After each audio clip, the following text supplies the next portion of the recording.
Bienvenue dans notre Pan-African Corporate Magazine, Topis Pan-African Corporate Award.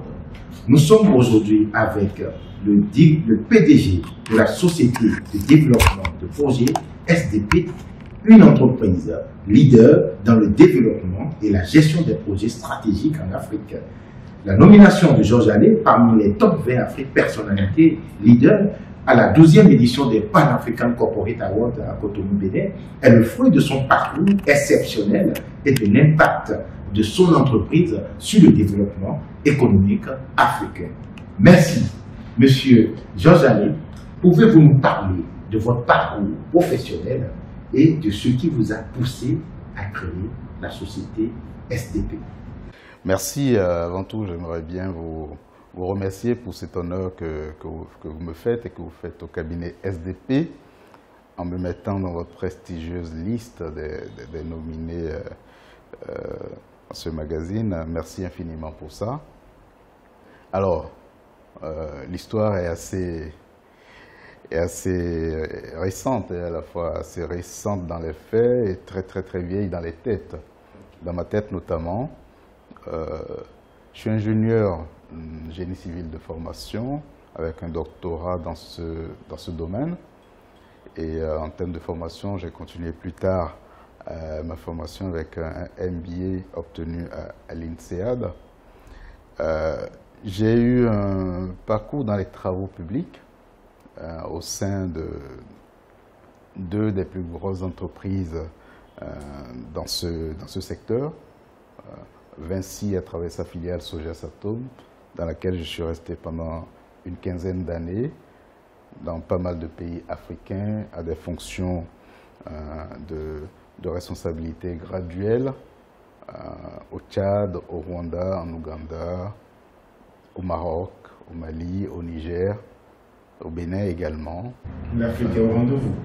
J'ai eu la chance de parcourir un peu toutes les zones géographiques du continent avant d'aller à Paris pendant 2 ans où au niveau de la maison mère, donc de Vinci, dans sa filiale Vinci Concessions, j'ai pu occuper une fonction de directeur de projet pour l'Afrique et le Moyen-Orient. Mais l'Afrique, je l'ai dans le sang, donc c'est quelque chose qui m'a été inoculé, donc j'ai pas pu rester longtemps loin de l'Afrique. Je suis revenu donc rapidement dans une fonction de directeur général de Colas Afrique, en allant donc au sein du groupe Bouygues. J'ai occupé cette fonction pendant 4 ans en choisissant d'être basé à Cotonou, avec la responsabilité sur les autres pays.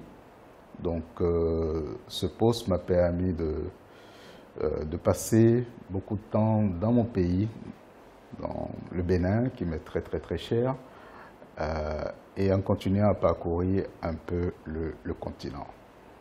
C'est de cette position que, je vais dire, s'est renforcée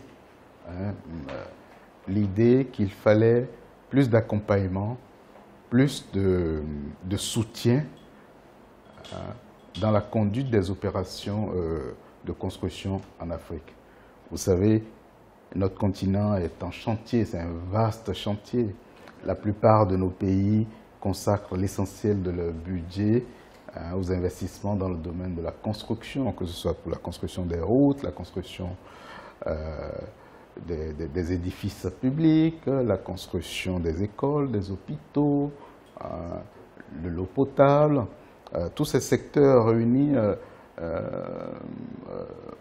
font qu'on investit plus de 5% du PIB du continent dans les infrastructures. Au Bénin, on est un peu spéciaux, on atteindra cette année, je crois, 8% d'investissement de notre PIB dans la construction. C'est énorme. Et près de 40 à 50% du budget de l'État dans le secteur des infrastructures, dans le secteur de la construction. Donc, c'est suffisamment important. Donc, quand on met en parallèle de cela, la réalité de ce métier, qui reste un métier, j'ai dit, budgétivore, beaucoup de sous.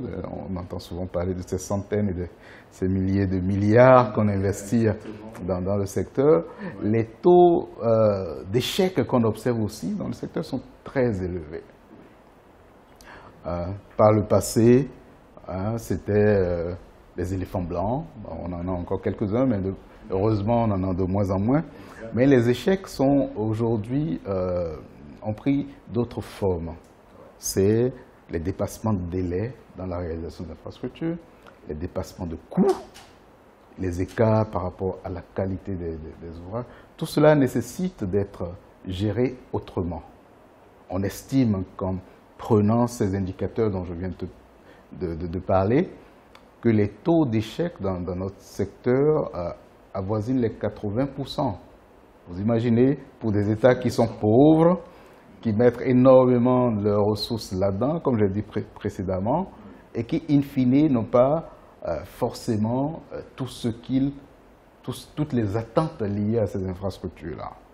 Donc, il était la demande, on va dire le besoin existe donc en termes d'accompagnement en matière de gestion de projet, que ce soit pour les maîtres d'ouvrage, donc principalement les États, mais aussi les maîtres d'ouvrage privés, ceux qui sont commanditaires de ces ouvrages, également pour les entreprises qui réalisent.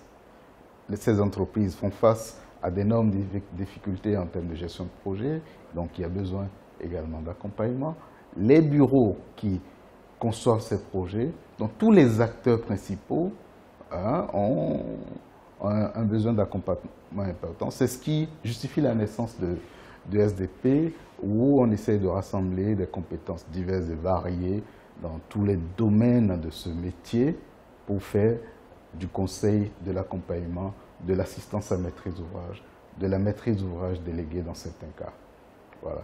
Si vous me laissez continuer, on finira demain, parce que dès qu'on commence à parler de ce secteur, je n'arrête plus. C'est une passion pour moi. Quelle a été votre vision? Quelle a été votre vision initiale pour SDP et comment l'avez-vous concrétisée dans le domaine du développement de projet en Afrique? Notre vision stratégique, c'est contribuer à la réduction des taux d'échec des projets dans le secteur de la construction en Afrique. Super. Notre objectif, c'est d'être un acteur clé dans le secteur, un peu partout en Afrique, venant en accompagnement des donneurs d'ordre et des différents acteurs dans la chaîne de production de la commande des infrastructures. Il faut donc, pour le faire, mettre en place non seulement une structure qui incarne cela, c'est ce que nous souhaitons pour SDP, qui incarne cette ambition. Il faut mettre en place des procédures, des démarches, des méthodes de réalisation, des méthodes de travail quand on est chez SDP, et il faut réunir des hommes de qualité. J'ai la chance d'avoir une équipe d'une 50aine de personnes aujourd'hui, j'espère, venant du Bénin et d'autres pays africains et d'ailleurs, pour incarner cette vision-là et la traduire en réalité au jour le jour. Intéressant. Alors nous allons parler de réalisation dans le développement de projet. Alors, SDP aujourd'hui reconnu pour ses projets structurants à travers le continent africain. Pouvez-vous partager certains des projets phares que vous avez réalisés? Aujourd'hui, nous sommes un bureau qui est relativement jeune. On est dans notre 3e année, mais on a eu la chance de susciter la confiance relativement rapide de certains clients, notamment le Bénin, ce qui était notre objectif de départ, mettre en place une base forte au Bénin et ensuite rayonner dans la région. Donc, on peut citer pêle-mêle des acteurs qui nous ont fait confiance aujourd'hui, comme le premier gros acteur des infrastructures au Bénin aujourd'hui, donc la CIRAT, que nous accompagnons dans le suivi de certains projets d'infrastructures routières et des bâtiments également. Celui qui me vient en tête en écoutant, qui occupe une bonne partie de mes collaborateurs, c'est la direction d'exécution de travaux pour la construction de toutes les cités départementales, toutes les cités administratives départementales au Bénin, donc sur 11 sites, des bâtiments qui sont censés abriter l'ossature principale de l'administration départementale, donc c'est un gros projet de bâtiment pour nous. Nous réalisons avec notre partenaire Aegis l'étude de la voie de contournement nord de Cotonou, qui est un projet phare du gouvernement actuellement. Nous accompagnons certains acteurs privés aussi de la construction dans la réalisation de leurs projets, notamment l'entreprise Aléoti qui nous a fait confiance pour l'accompagner sur un certain nombre de projets. On parle de plus de 300 km de route dans la partie nord, du Bénin, de plus de 250 milliards d'investissements que nous accompagnons également dans la restructuration, la mise en place de process de gestion et la présence au quotidien sur les sites. Donc, cela nous a permis d'ouvrir à Parakou une agence du SDP qui occupe une partie de nos experts. Alors, nous allons parler de contribution au développement économique et social. Très bien. Alors, quel rôle joue SDP aujourd'hui dans le développement des infrastructures et des projets sociaux en Afrique et comment vos projets contribuent à la croissance des économies locales? Je vois deux axes pour répondre à cette question. Le premier axe, les infrastructures sur lesquelles nous intervenons, par nature, sont des ouvrages contribuant à l'essor économique et au développement des localités dans lesquelles nous sommes. Mais SDP va plus loin. Nous ambitionnons d'être un acteur social fort dans le secteur et autour. Une action de leadership importante, une présence réelle. Ça nous a conduit à définir certains axes d'intervention. Le premier, c'est le partage de connaissances. Nous avons donc mis en place ce que nous appelons les SDP Talks. Ce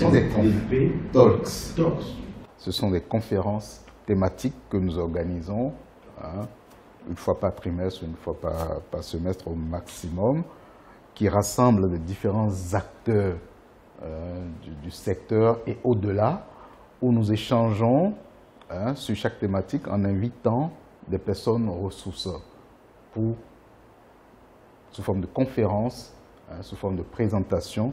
Nous avons donc eu l'opportunité et la joie de voir passer certaines stars du métier autour des thèmes comme la mobilité urbaine, comme l'utilisation des matériaux locaux, comme des sujets d'actualité comme les effondrements d'immeubles, les malfaçons observées dans les constructions et comment y pallier, comment le secteur est organisé. Donc, nous débattons de façon très ouverte sur ces sujets et ces débats sont retransmis en direct sur les réseaux sociaux où nous avons l'occasion d'avoir en présentiel plus d'une centaine de personnes et connecter plusieurs centaines de personnes qui peuvent interagir.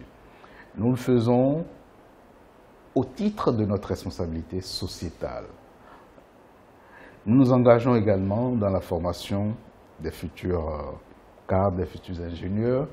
À titre personnel et au nom du cabinet, je donne moi-même des cours de management de projet et de leadership aux étudiants de 4e et 5e année à l'école de Bomé-Calavi.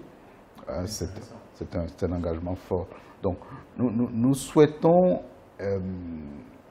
notre développement économique va de pair avec notre engagement sociétal fort. Et nous n'allons pas y transiger, c'est un de nos grands objectifs. Vous arrivez à trouver, en tant que PDG, ce temps pour aller enseigner les étudiants? C'est une exigence ça fait partie des tâches, je les classe en priorité par rapport à beaucoup d'autres dans la gestion de mon agenda. Et au niveau de mes collaborateurs, de l'ensemble de mes collaborateurs, c'est aussi une exigence, dès qu'il y a un projet, de leur part, d'agir dans ce sens, dans le sens de partager un savoir-faire, dans le sens de transférer. Nous sommes solidaires totalement. Quand nous intervenons dans une communauté ou dans une zone, par nature, les projets d'infrastructure sont toujours très connectés aux réalités locales.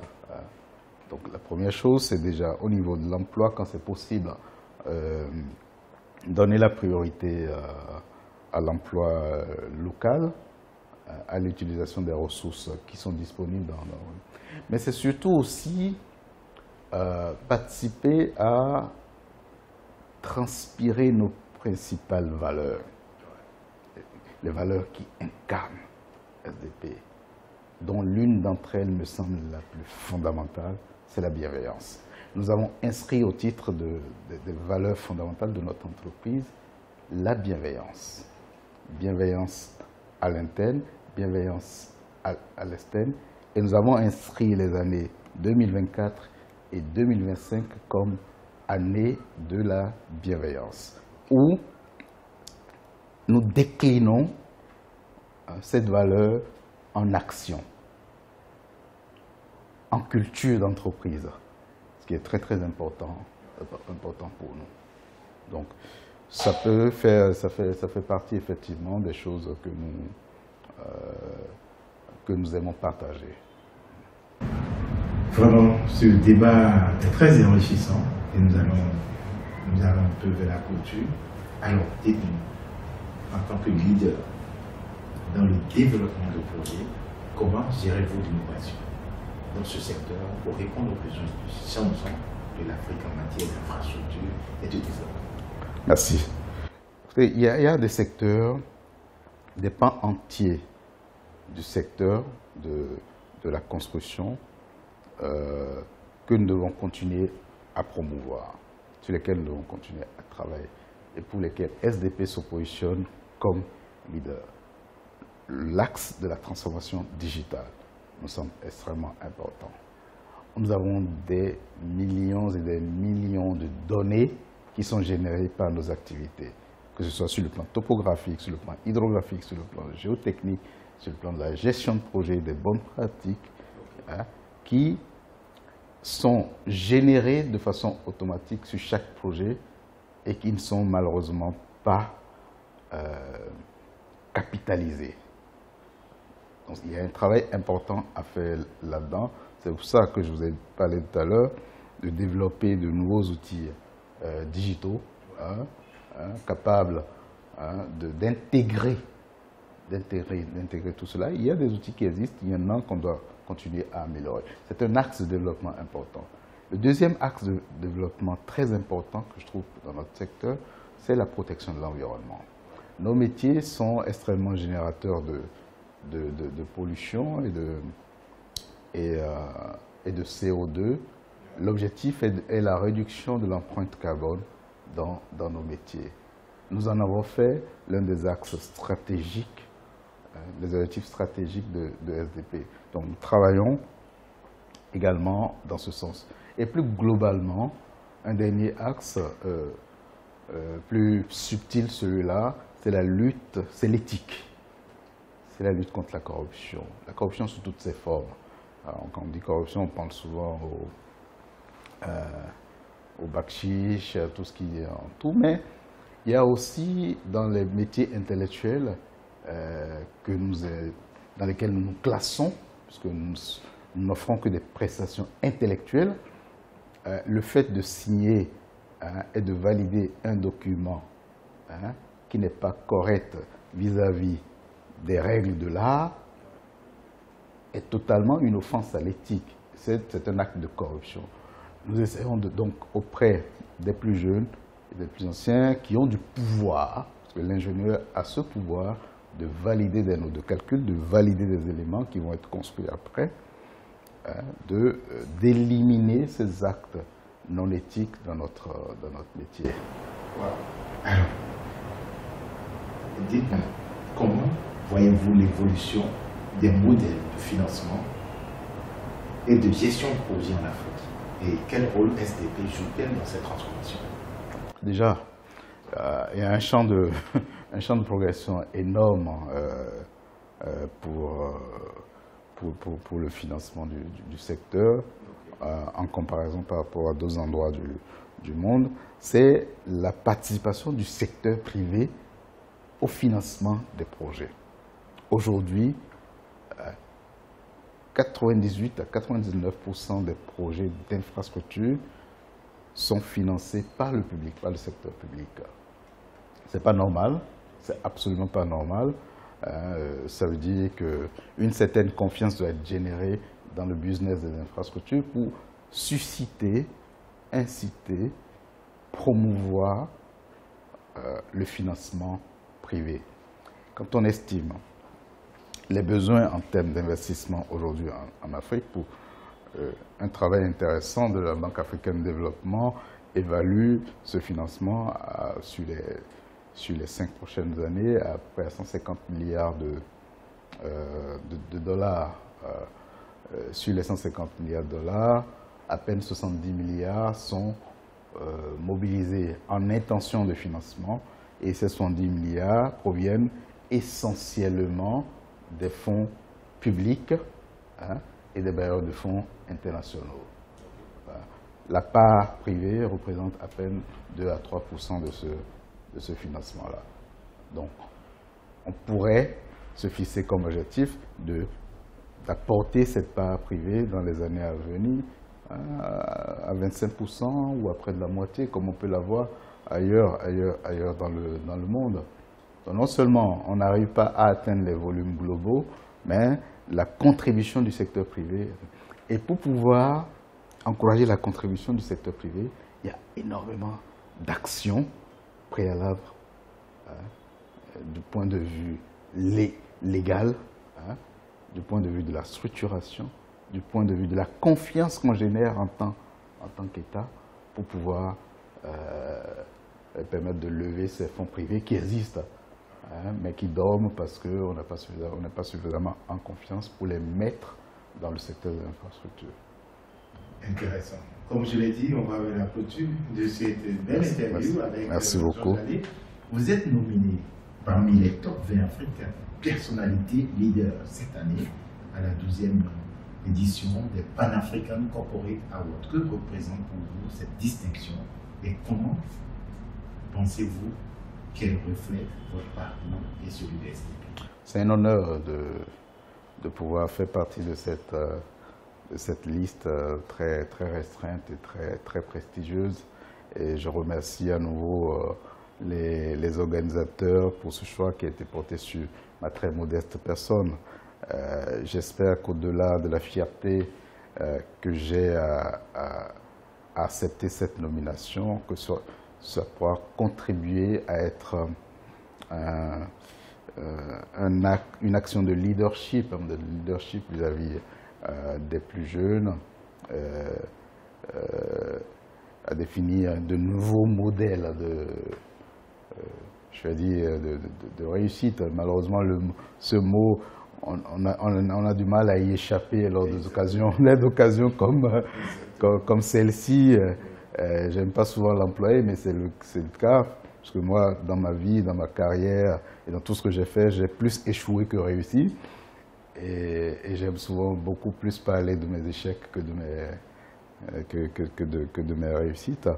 Mais au-delà de tout, je crois que ça peut être un message envoyé aux plus jeunes pour croire en leur projet, croire en eux, définir de nouveaux modèles de réussite. J'espère que cela contribue vraiment à cela. Quelles sont vos ambitions pour l'avenir de SDP et votre vision pour le développement des projets stratégiques en Afrique dans les prochaines années? Alors, Le premier, c'est de terminer la construction de notre ancrage au Bénin, mon pays. Voilà. Mais cette ambition est presque achevée. Il faut maintenant la consolider. La deuxième grosse ambition pour les 3 prochaines années pour SDP, c'est le rayonnement africain. Aujourd'hui, nous avons 80% de notre activité qui se passe au Bénin. Il faut que dans 3 ans, 80% de notre activité se passe ailleurs qu'au Bénin. C'est l'objectif que je me suis fixé, que j'ai fixé à la plupart de mes collaborateurs. Et nous allons y travailler, nous allons y réfléchir. La marque SDP doit, in fine, dans un horizon très raisonnable, pouvoir être dissocié totalement de mon nom. C'est un objectif. Aujourd'hui, ce n'est pas le cas. SDP est presque égal à Georges Allais. Il faut que, au fur et à mesure, cette dissociation s'opère. Que la marque vienne avant, qu'on parle de SDP comme étant un concentré de valeurs, de méthodes, de compétences un peu partout en Afrique. Bravo pour ces dernières phrases intéressantes. Alors, nous allons poursuivre cette interview. Vous allez nous faire un message tout droit devant votre caméra et voilà, un message de vous aux jeunes entrepreneurs africains et à tous ceux qui aspirent à transformer l'Afrique à travers des projets de développement ambitieux. À tous les jeunes et moins jeunes africains qui ont des projets d'entreprise, je souhaite dire, croyez en vous. Vous allez échouer plusieurs fois, mais ne renoncez jamais. Inspirez-vous de ce qui a été fait par ici et par là. Croyez en la formation et à la capacité de progresser.